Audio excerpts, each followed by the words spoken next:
Back now on Newsmax Prime, and the Trump bump continues in the latest public opinion polls. For example, today, a new Monmouth University poll of New Hampshire Republican voters, and according to this new poll, Donald Trump enjoys a double-digit lead. At 24%, he's doubled Jeb Bush's support at 12%. Then the newest entry into the race, John Kasich at 7%. Likewise, Wisconsin Governor Scott Walker. They're followed by Marco Rubio, Ben Carson, and Rand Paul.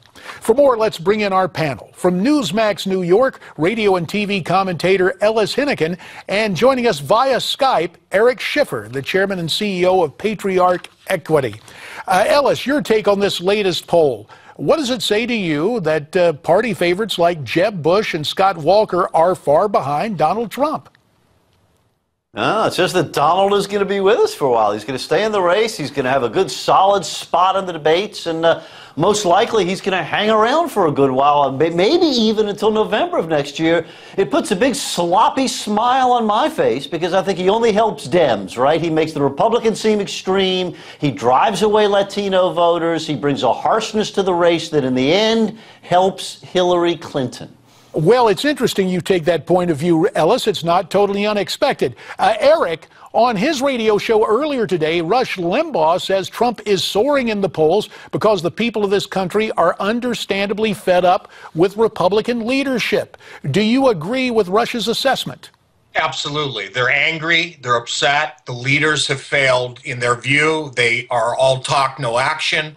There's a combination between them and lobbyists. People are outraged, they're frustrated, they see the country going down the drain, and they see a man who can do something about it in their eyes that is not beholden to anyone. That's the appeal. Gentlemen, Jeb Bush sat down with Telemundo for an interview completely in Spanish late yesterday. He had no hesitation in criticizing Donald Trump. We'll take a listen, and maybe you have to look at the subtitles, then we'll get your take on it. ¿Cómo se sintió usted cuando escuchó esas palabras? Herido de escuchar a una persona hablando tan vulgar.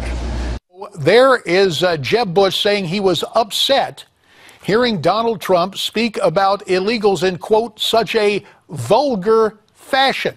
So Jeb's coming out swinging. Ellis, is that going to help the former Florida governor? Well, el habla bueno. I mean, the guy talks real nice. Here's my take on it, though, more generally, is that, I mean, Eric is absolutely right about his description of the problems that the Republican establishment has, but the answer can't be, I would suggest, a guy who is as obnoxious, as factually challenged, as crude and bombastic, frankly, as bordering on racist as Donald Trump. That can't be the answer to what ails the Republican Party today. You know, it's always interesting, Ellis, when somebody on the left tries to diagnose, amidst name-calling, all the problems with the Republican Party. Eric, it appears even with... Feel free to ignore it. It's Eric's turn right now. And I just want to ask Eric, even with all the names being called for Donald Trump, he seems to be succeeding. What is the bottom line on Trump's success? Well, I would say, you know, what's the alternative? Is the alternative to pick politicians that are in with lobbyists? Look, politics at the root represents bullets and war. It's a civilized way of fighting out over ideas that we founded this country upon. I mean, and so at some points it's going to get ugly. There are times in which there will be sparks. There will times there's going to be insults. The reality is, can the guy get things done? Is this a guy that's going to be influenced by lobbyists from China or lobbyists from Mexico? Or is this a guy who's going to be able to make independent decisions and move the ball? This country is in bad shape. Someone needs to fix it, and it likely won't be the traditional politician. It's just, that's very unlikely, and I think the populace sees that. About a minute 30 remains, and we should note that over the weekend, Gregory Slayton, who serves as a volunteer fundraiser for Scott Walker's campaign, called Mr. Trump a dum-dum. That led Trump's campaign manager to call on Scott Walker to denounce those comments. This comment was made by Corey Lewandowski to the Wall Street Journal. He said he's sure the governor would not condone that type of thinking. Well, I asked Governor Walker about this during my exclusive interview with him in St. Louis on Sunday, and here's what he had to say. This is not my paid staff. This is not me. I've been asked probably 100 times in the last 2 weeks, and I've said the same thing. Donald Trump can speak for Donald Trump. I'm going to tell you what I'm for. I'm going to tell you what I think makes me unique about a candidate. I'm not going to talk about others out there. And if we're asked to respond for every volunteer in every campaign, I think you'll have hundreds of different stories like this.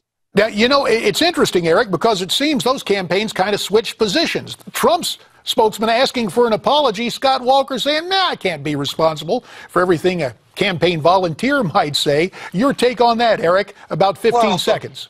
I think Walker's trying to be above the fray. He wants to look more level-headed, more reasonable in the eyes of certain people, especially donors, et cetera. So he's distancing himself. Does he think that privately? Who knows? The bigger issue here is at some point he's going to have to engage Trump. And he will need to attack, and to think that he's not going to need to attack is crazy. He'll need to. This is really not. There's not much about it. It's very interesting that you got those comments from Walker. I hadn't seen that before, but I think that ultimately he's pushing away. I don't think he was part of that necessarily. And we will have to end it right there, gentlemen. Our thanks to you both. You know, Donald Trump remains at the top of GOP polls. Critics say he doesn't have a plan, but he's written a book that offers this plan. It's entitled Time to Get Tough. It outlines the Donald's plans to roll back Obama's policies, secure the border, deal with China, terrorism, and much more. Newsmax has an offer for you to get that book for free. Go to newsmax.com/TrumpBook and get your copy today. Stay tuned. There's lots more Newsmax Prime right after this.